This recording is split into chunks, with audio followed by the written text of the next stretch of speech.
short zip line there just now. But later the big one will come from the tower to there. So there's a long zip line.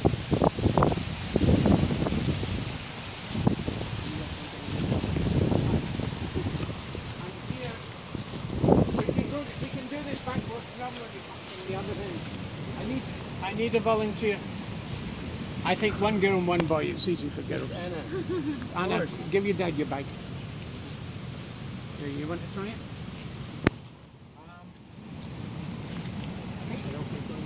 So, you want to try it? Right, here, go up there. You're not going to use your shoes?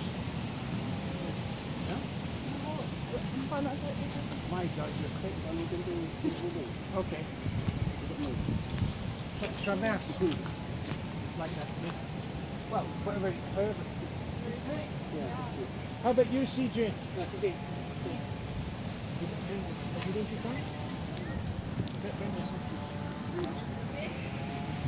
Ang kalakan eh. So sa place po na to, sir, dito po yung ano nila. Sa island of Sakos. Yan. Sige, go.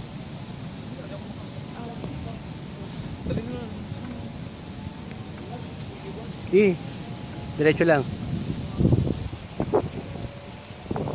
This island area is for only for the obstacle course. Wow.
Riviera Resort, napakaganda. So for now, it's really tiring but feel good. But I'm so old to finish the He's become a young man again. Life begins at 40.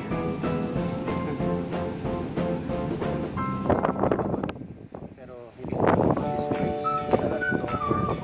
So kung gusto pumunta rito, just look for Punta Riviera Resort here at Bolinao, Pangasinan. So just click on the search bar of Google or Facebook account or Facebook page. So we can dito sa Facebook page. Pagod ako, so bye muna for now. Thank you.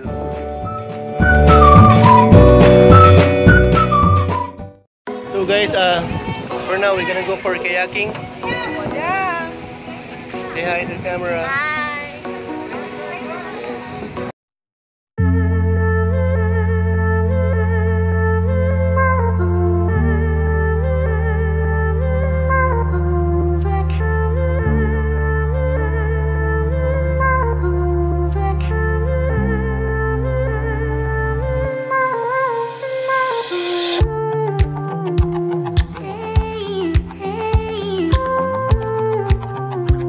Hey.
mapapicture yung family.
Kayaking. Minsan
from San Carlos City to here, almost 2 hours in here? 2 hours? 3 minutes, 3 hours. Like 3 minutes is 3 hours. 3 hours. It's okay. More fun here. More fun than at the Ganda dito. Ganda dito. More fun But than at you should also observe some protocols. Siyempre, pandemic ngayon, dapat ano ba?